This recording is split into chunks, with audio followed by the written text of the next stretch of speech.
Hello and welcome to this episode of the Gear of the Week show on the Golf Monthly YouTube channel. And this week's episode is a budget equipment special.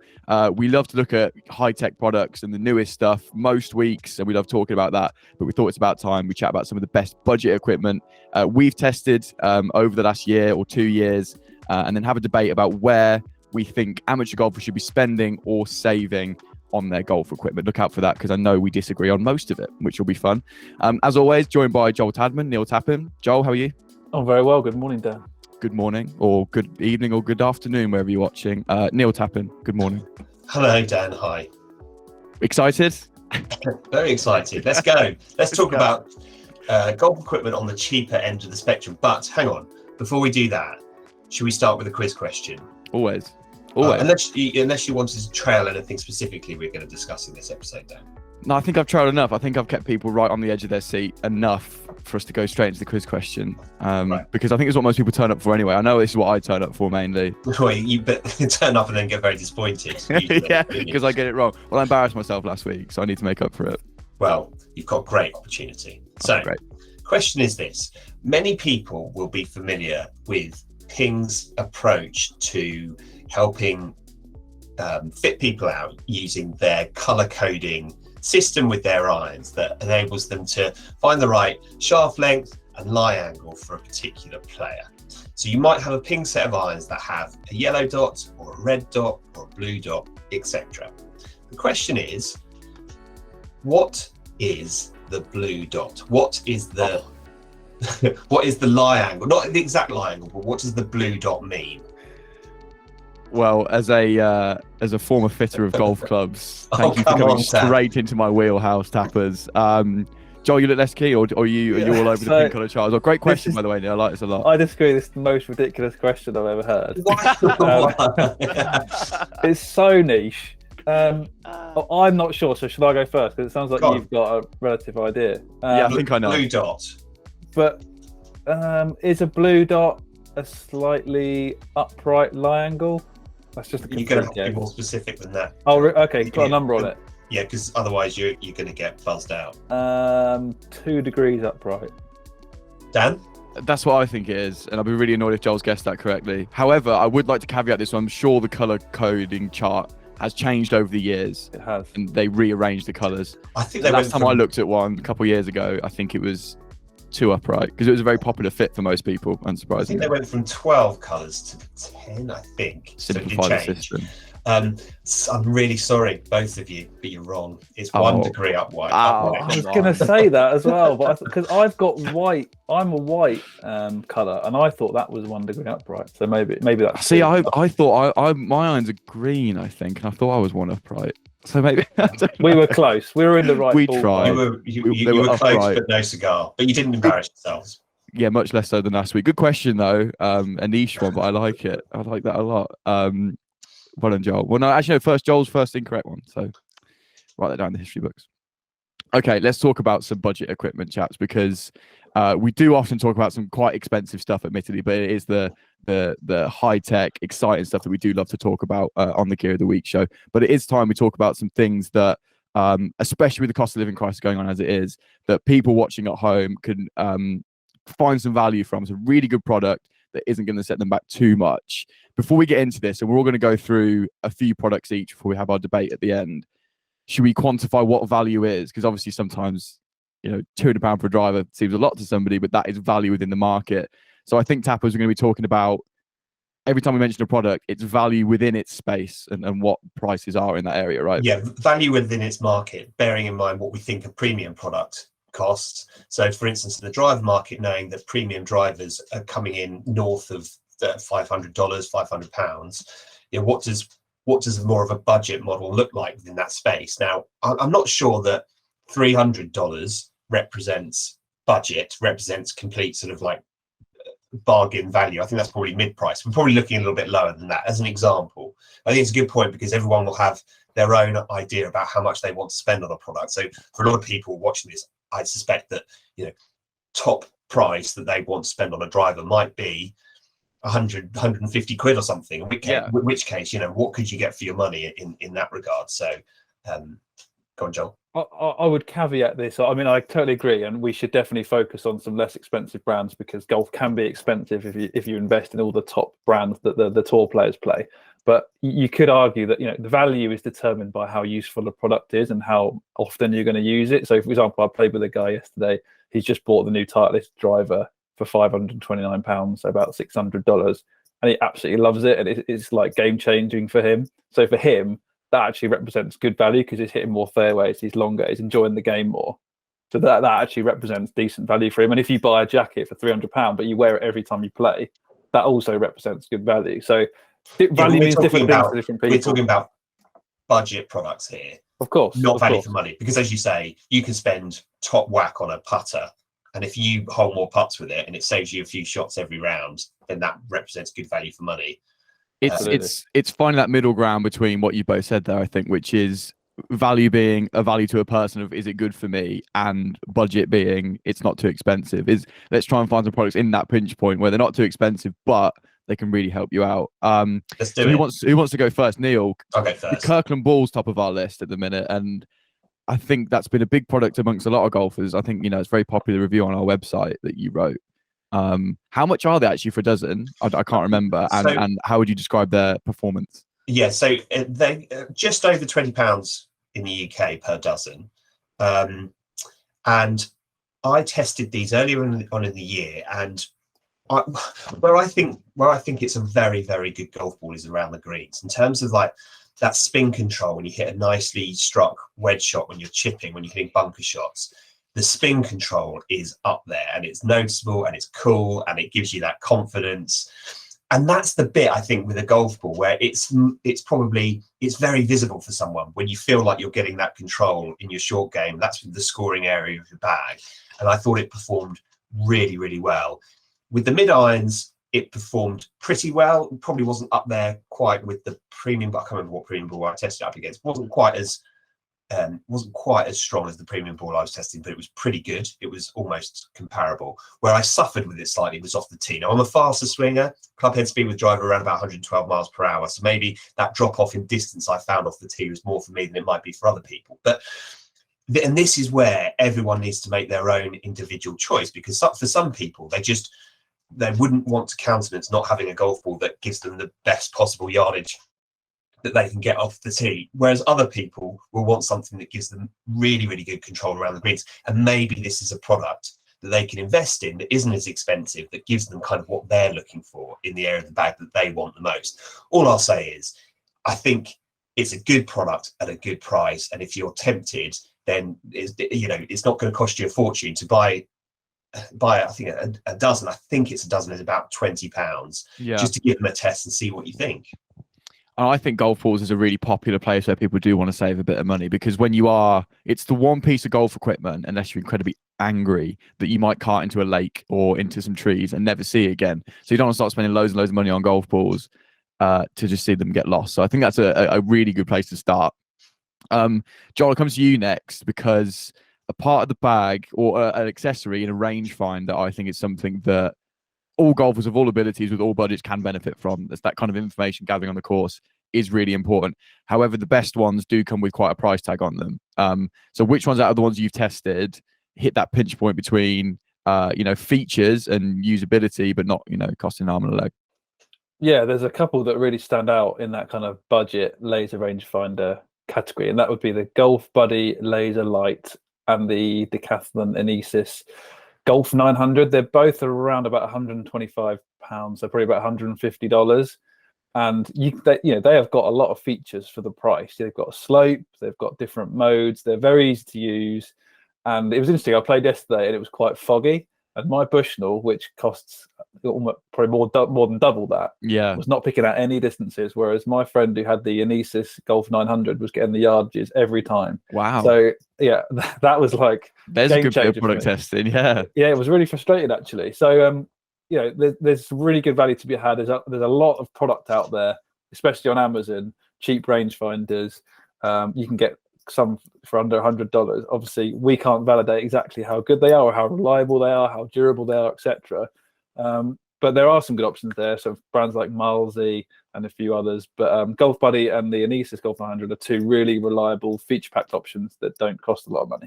Yeah, you're right. It could. We don't know because we haven't tested, because there is a swathe of them on Amazon, isn't there? There are under 100. We haven't tested a lot of them. You could gamble with them for $80-$90, or for a product that, you know, other people have tested as well as us, we know is pretty good. You know, there's that value again. A product that lasts a little bit longer as well. It might not fall apart in your hands. So I think that's a good one as well. Do you want to chat drivers, Tappers? And you could sort of allude to it earlier. This is really it's a tough hard. area, isn't it? Really hard because, as I said, the top end, you know, £500, $500 north. There are some really good mid-priced options. So Cobra have a really good driver this year. Their LTDX drivers, fantastic. Thought they were properly good. PXG have just launched a new 0211 driver, and I have recently released the review of that, the full review, where I put on the launch monitor data, where I tested it up against the previous generation and up against my Gamer, which is the TaylorMade Stealth Plus. It did really well. I'll put in a link below. Yeah, it did fantastically well. What a good product that is, with great fitting options for people. So that one comes in at $299, and I think for that price, it's very good value for money. The issue with drivers is it's probably the single most high-tech bit of hardware, golf clubs that you can buy. It's got lots of features and benefits packed in, lots of potential areas where good tech can really help you out. If you're going below that, then I think maybe the second-hand market is possibly a good way to go if you know what your specs are, as we talked about previously. I know Wilson have some really good value drivers as well. Their Launchpad driver that I tested this year comes in at a bit less than that top end premium. If you're wanting something that's going to stop you hitting a slice, get the ball popping straight up in the air. I mean, the ball flight on this thing, it just goes straight up in the air. I sort of think anyone with a slice is going to benefit from that kind of, it's going to help you turn it over. Certainly something I noticed.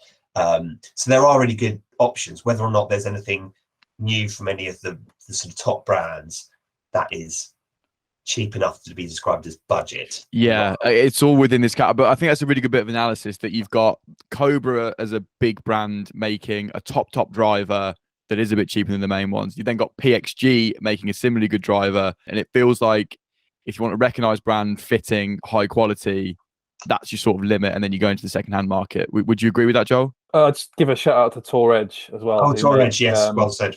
Very good product in their hot launch range.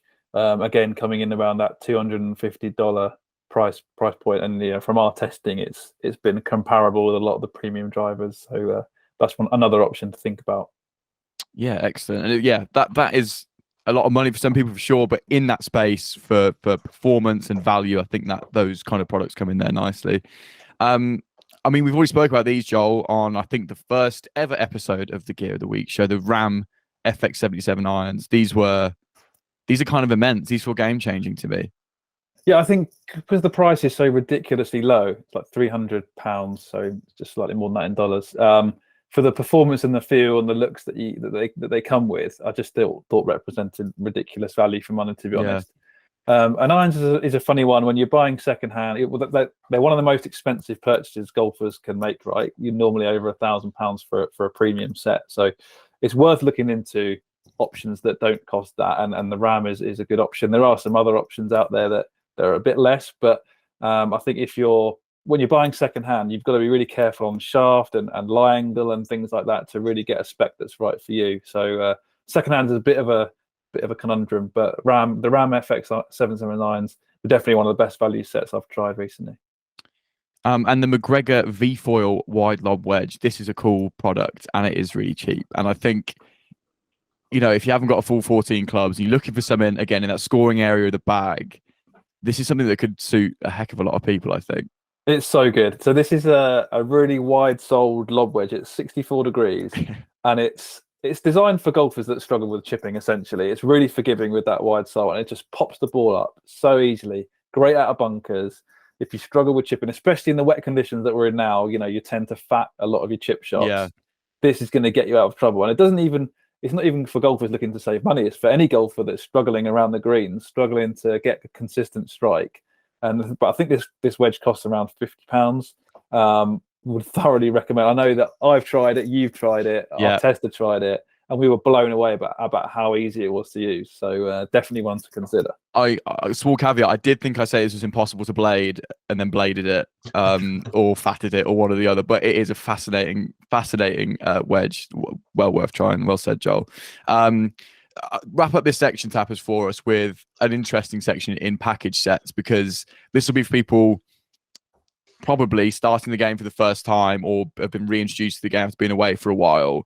Don't want to invest a lot of money up front because they're like, where am I at ability wise? How much time and money do I invest into the game?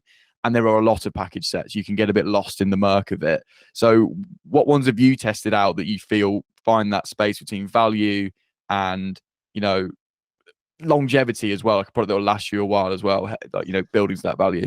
I think full disclosure here would be that a few years ago, I probably would have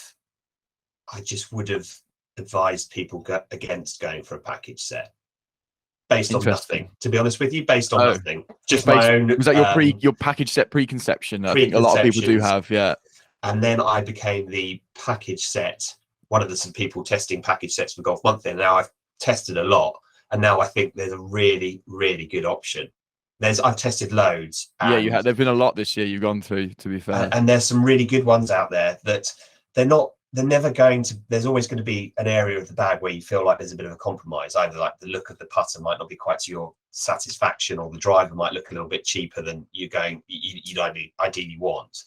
But there are some really good options here. And I think as a place to invest, if you're starting out, a package set gives you that base of everything that you need, and then you can make the upgrades that you might want to make over time. Now, I tested a Wilson set called the X31 a few weeks ago, which is definitely at the cheaper end. I think in pounds it was about I think we're quoting on our site, it's available for 320 odd pounds. Yeah, and that is because there are package sets north of £1,000, aren't there? Yeah, so this really is in that space quite cheap. And it's everything as well. It's not a full set of golf clubs, but it's pretty much everything that you need to get going, including a bag. And the reason that I think these represent good value for money is because the irons are so good. So the irons, for me, performed really well. I wasn't so impressed with the driver, and there was wood as well at the top end of the bag. They were okay, but I didn't love them. And the putter was fine. Yeah. And the bag was all right. And I'd say that for me, if I was just getting into golf from a standing start, then having that set gives you everything you need. And then I'd probably look to upgrade those different areas of the bag that I wasn't quite so sure about. But then I've kind of made the big investment in the irons that can get out cost you a lot of money. I thought the irons were very good. Eventually, as you get better, as you start to get more into the kit, you might want to change those irons, and then you've got a full new set. But at least it gives you that starting point to get into it, and I thought that was good value for money. And they normally come with a pretty decent golf bag as well. A lot of package sets, which can save, they can cost upward of $100-$200. So it's a good way to get into the game and be able to get around the course with those clubs without spending lots of money. Yeah, my pet peeve with package sets, and again, when I used to work in a golf shop, they'd sell them as cart bags instead of carry bags, which is sort of insane, I thought. And you can see people carrying a full cart bag around over their shoulder. One thing to be aware of, I tested a couple of package sets, and you're right, Tappers, some of them have better areas than others. Like a driver I tried, one was amazing. I almost wouldn't see someone replacing that for a couple of years, but the putter I'd have had straight out of that bag immediately. So that there is some caution to be had there. But I think with all package sets, especially the one you've recommended there, it gives someone that 2 years, let's say, maybe 3 years, they're just starting, they're getting into it, and then probably after that 2 year period, they'll be like, right, either I'm really into golf now, I'm investing, or I didn't like it so much. Versus the alternative of trying to kick yourself out in all the different areas, it's a bit of a minefield. Yeah. To ask somebody who's just getting into golf to make all of those buying decisions without making a mistake, without blowing the budget, is tricky. So especially if you're not that knowledgeable about it either, it could be overwhelming to get I'm gonna go get 7 irons, a hybrid, a driver and a putter and a wedge, all from these different places potentially, and piece together that for less than what you can spend on one that's done for you. Exactly. Some good advice there, chaps, I think, and some good products there I think we've been able to test this year. If there are any budget products you've tested, or a cheaper quote unquote product that you love and you've always had in the bag that's given you great value over the years, let us know down in the comments. We'd love to hear what you guys have been using as well. Maybe we can test those out as well. But to wrap up the episode today, we're going to have a debate about, still keep it on budget theme, more generally in general categories of golf equipment, where you would spend your money and where you would save your money. Me and Joel did a video on this last year, I think. Maybe last year, maybe a long time ago. I think my opinion's changed on a couple of these. I know we disagree on a few, but I want to start with you, Joel, because you've got a gripe with putters in general, just because you missed a few on the weekend. So why would you save money on putters to start us off? So my opinion on putters is, and don't get me wrong, there is some good innovation that goes into putters, but pretty much any putter will propel the ball towards the hole in a decent fashion. And I think putters are more prone to user error than other clubs in the bag. So if your club face is 2 degrees open, it doesn't matter if your putter is $500 or $200, it's probably going to miss the hole. And Pete, the argument that you're probably going to make to me is, it's the most used club in the bag in terms of shots, right? I think you remember our debate from last year then, clearly, because that's exactly what I was going to say. My counter to that would be that a lot of those are just tap-ins, right? And it doesn't matter how much technology is built into the putter. If you're just tapping the ball in, from 2 to 3 feet, it doesn't really matter.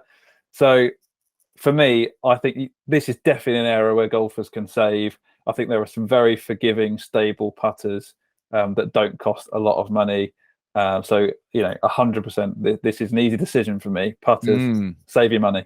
And you could save, there's good putters for £100, £150, coming down for 400 at the top end. So Joel's found you 250 quid there and then. Can I just ask you, Joel, tell us the recommended retail price of the putter in your bag. But the thing is, I am not relevant because I don't spend any money on putters. No. Tell the people at home anyway, Joel. And you did spend a bit of time on one of our Gear of the Weeks talking about how good your putter was and how much of an amazing change it's made to your game. This is true. Would I pay full price for it? I don't know if I would, to be honest. I'm a bit tight. Yeah. I think it's £350. I think that I don't have a lot of cheap putters at home. But proof that you missed those 3 footers with an expensive putter, right? That sort of actually backs up your argument to an extent.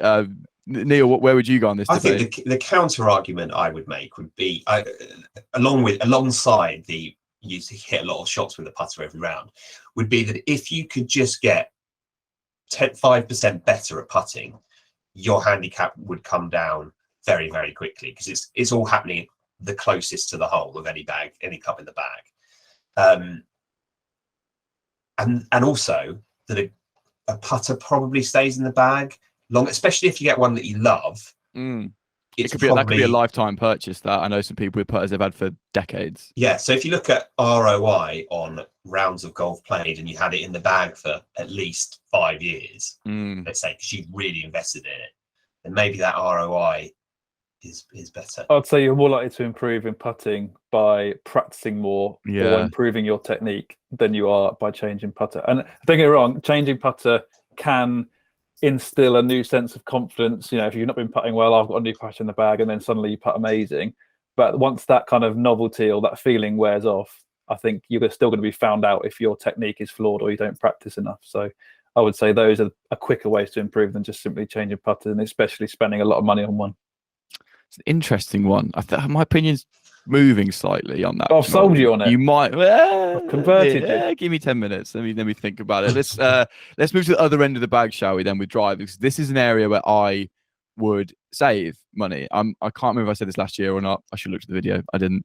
But this is basically off the back of our conversation just then, that you can get a great product, the PXG, Cobra, or I'd probably dip into the second-hand market if I had enough knowledge about that.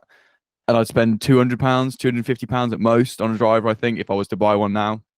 And that's a saving down from the great drivers that Titleist have brought out and the $500 Stealth. And we've seen some great drivers, there's no denying that. But I just think there's an area to save, simply because I don't drive the ball that well. I don't think any driver's going to gain me too much. So, but you've argued against yourself with that. Just that one little sentence there, Dan. As that just kills me. I don't drive the ball that well. Is statement. that because of my cheap driver? Is it? No, I'm just saying maybe if you had exactly the right driver for your game with a good fitting, then maybe you would drive the ball a bit better, and maybe you'd get more enjoyment out of the game. Maybe you'd play more. Maybe you'd be happier. Is the argument here, Joel, that you just made with putters, that they influence the actual ability of the stroke less than a driver would, if that makes sense? Like, you can have a naffish swing, a poor swing, and a good, high MOI driver is going to help that a lot more. Is that where you're saying that investment could come from in a driver? Yeah, maybe. I mean, I don't want to disagree with you on every single one, but in this particular case, I think actually drivers are worth investing in. For the simple reason that this is the club that you use to get you in playoff on every hole, right? Other than par threes, and if you've got a driver that isn't working for you, so my experience with cheaper drivers, they tend to be, for higher handicappers, they tend to have quite soft shafts in, maybe offset. They tend to be built for slightly higher handicappers, and if you're a relatively good player, the market on cheaper drivers is probably less applicable. And I think actually investing in a premium driver that's aimed at your swing speed and your ability level, when you consider the fact the high levels of forgiveness and the materials and the components that are built into the premium drivers, along with the custom fitting process, if you go through that, which you tend to do with more premium drivers, I just think you're giving yourself the best chance to score better, because you're going to get in play more often on most holes, and you're just going to enjoy the game more because you're enjoying the shots that you're hitting with it. You're compelling me again here. I'm folding like a piece of paper today. Do you know what? Unpopular opinion, possibly, but I don't particularly like the phrase "drive for show, putt for dough." Oh, because it's one of my favourites. And it's going against what I just said when I was arguing against Joel. But for me, I know this is very personal to me and the way that I play the game. But if I can do what Joel was talking about there, if I could hit in every round of golf, can hit 12 fairways, then my handicap would come down. And therefore, a combination of lessons to help me swing it a bit better, and a really well kitted out driver, and everyone's had a good driver over the years that's helped them, that they feel confident with, then the rest of the game, confidence flows through the rest of the game, doesn't it? If you feel like you're swinging it well, you're in control. So a good driver is going to make everything a bit better as well. It's going to feed down the bag through the rest of your game. Listen, if you're in the fairway with a wedge into the green as opposed to in the rough with an 8-iron in, there's no denying that's better. Or in the trees searching for your ball on the off chance that you might find it in deep rough. Okay. I feel like I'm losing this one. I need to bring it back with something. So Neil, where would you save, or where would you spend? I would save on a golf bag. I think I'm in agreement. Good options out there at the moment for golf bags, either discounted or good options that are the cheaper end of the spectrum. Do you know what I think I would possibly do would be to go in store and have a little look and a feel of them, because then you can 100%. Actually get a feel for the quality. I don't think you absolutely necessarily have to if you're aware of what there is on the market. That would be my approach. It's for the strap more than anything. You can see one online and go, well, I love the look of that and the colour. It's got the right amount of pockets, but the strap can feel like a paper bag, So and the waterproofing as well. I think you can skimp on bags, but if they're not waterproof and you get caught in a shower, that's going to cause an awful lot of problems. And you do pay quite a lot more for waterproof golf bags. But you have to wear whether that's worth it or not, I guess, Tappers. If you're a fair weather golfer, you don't need to pay. Yeah, that's also, more case specific. I'm not a fair weather golfer, but because your clubs are coming in and out of your bag all of the time, and they get wet and then they go back in the bag. I don't know. Yes, you want your valuables to stay dry. Of course you do. And it doesn't help to have a pocket where all your clubs are sopping wet at the end of the round. So there is a definite value in waterproof protection. Yeah, a lot of bags just have one waterproof valuables pocket, don't they? Then the rest are not waterproof. So that's a good option. Yeah. A good quality bag, I think you can get for a really good price. You can still save. I think we're in agreement on that one. I like that one. Where would you spend? Yeah, finally made it. Half an hour in, we agree on something. Where would you spend? Is your next one, Neil? Wedges, but I do it with a pro. You get the proper fitting done. I know I've already said this, so I don't need to go over it. I said it in the previous thing. I know you have. About the importance of it. It's like, why do we play the game? We play a game to shoot the lowest score that we can. and there are some really good budget wedges out there that will help you spin the ball and will help give you the distance control that you're after. But when it comes to finding exactly the right product for your game, then I think the key component here is the fitting. Yeah. So it's the Well, fitting that's it. The cheaper wedges, you can't get the grinds, you can't get the shape of the wedge, you can't play with it. Basically, you can't toy around with that. You can't get the stock one. So this is a place to spend. Think I agree, Joel? Yeah, 100%. I've been for a couple of fittings in the last 2 or 3 years, and both times it's been a real eye-opener. I've changed the grind and the lofts of my wedges based on the results of the fitting, and it just gives you that confidence when you're over the ball on a slightly questionable lie around the green. You know you've got the soul, the geometry that's going to work perfectly for your technique, your conditions, and you're going to be able to execute those shots more successfully. That was nice and easy, wasn't it? It's getting friendlier now. This is good. I'm going to go for where I would spend. I've done my save drivers. I would spend on shoes. I love shoes anyway. So this might be a bit biased. I would spend a lot of money on shoes. I would buy, again, my argument earlier, if you're still in the budget category for shoes, you can still buy budget spiked and spikeless. I would implore people, beg them, I'll die on this hill, get 2 pairs of shoes, spend how much as you want. I would spend a lot. Get a spikeless for the summer, spike for the winter, or a black spike for the winter, nice white casual pair for the summer, and you're away. They last much longer. And some of the budget shoes I've tried made me so sad that I just wouldn't want to bring myself to that. So I'd buy a nice shoe. What would you need to spend on a budget pair of shoes? How much would you need in the bank? For my budget, or no, for a premium pair of shoes. Premium pair of shoes, I think are good if you're buying one between. I'd want 2 shoes. You want 2 now? Okay. No, 2, a pair. Single shoe, you just take one off the side. A pair of shoes between $100 and $150 pounds of your local currency would get you a really great pair of shoes. I would say go and buy 2, and people are going to come at me and say I sound like an idiot. This is just what I would do. And you could probably go a bit cheap on the spikeless one. They tend to be a bit cheaper. So yeah, I'd probably can I say what I would drop do? 300 quid on 2 pairs of shoes. Simple as that. I would invest in a premium spikeless pair for most of the year, and then I would probably buy a cheaper spiked, maybe a black pair for the winter, for when it's really nasty out there. Just a cheap and reliable, wipe clean, perfect for winter. It doesn't matter if they get muddy. And then when the conditions dry up, you've got that nice premium spikeless versatile pair that's going to give you the performance you need when you're playing the big competitions. Yeah, when you're playing the most amount of golf, that's going to last a long time. I think that's a good compromise between my throw money at the wall and take as many shoes as you can.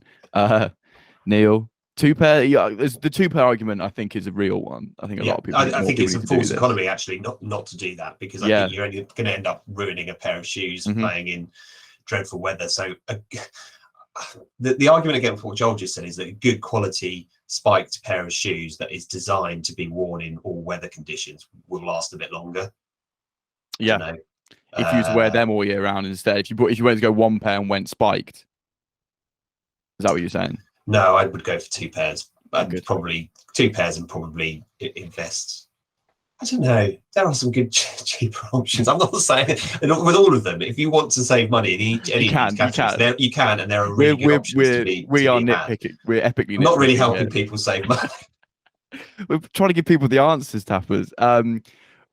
I think definitely though, if you only go for 1 pair, because most people are like, I'm not buying 2 pairs, go spikeless, because then when it is dry, a spiked pair of shoes do feel a bit nasty, I think. So I would go spikeless, and the grip is so good on some of these spikeless ones over the wet or damp conditions that you sort of get away with anyway, Definitely. Right? So there you go. But I think we've covered everything pretty much there. Can we wrap really quickly on irons? Because I think this might be a. I would just spend. You kind of have to. You have to, don't you? Because they're irons. But I think this is a place where it's trickier to find the value that we've found in certain places like bags or putters or drivers, depending on your side of the argument. I think this is a trickier spot. Would you agree? I mean, I can't really agree, because I've been bigging up the Ram FX 770 irons, which are £300. So you can save. Simple. But, I'm gonna be on the fence here and say great. You could spend or you couldn't. Either way is good. it's an area where it doesn't, not that it doesn't matter. It's an area where if you decide to spend, you'll have a great time. If you decide to save, you'll also have a great time. Everyone's a winner. There's just so much Good choice. advice, Dan. That's the problem with irons, isn't it? Like every brand has got 4 or 5 models, and then there's how many brands out there? 15 Yeah. brands. There's so much choice, all coming in at different price points, offering different types of performance and feel and looks and things like that. I mean, you've just got to go for a fitting and try as many different ones as you can, and then work out which one performs right for you within your budget. That's simple. That's perfect advice. I think that's a nice place to probably wrap it up on this. For budget each of the special. categories. yeah, for every single one, go get fit for your shoes, get fit for your bag, get fit for everything. But that will about wrap it up, I think, this week. Hope you've enjoyed that, focusing on some cheaper products where you can save a bit of money, where you should spend it, I guess, if you have it or are looking to invest. Let us know down in the comments if you agree or disagree with us. I'm sure there'll be a lot on either side of the debate there. But thank you very much for watching. Joel, thank you very much for your insights this morning. Always a pleasure, Dan. Thank you. Neil, same to you. Thank you very You're going much. to get one of these equipment questions right one of these days, Dan. Thank you, mate. Yeah, I'm going to spend the rest of the week revising. I think just put everything else to one side and just get my pin color code charts down. Yeah, Thank get you on for the that wall. one. I will bounce back, and I will bounce back hopefully next week, where you can join us, same time, same place. Thank you very much for watching.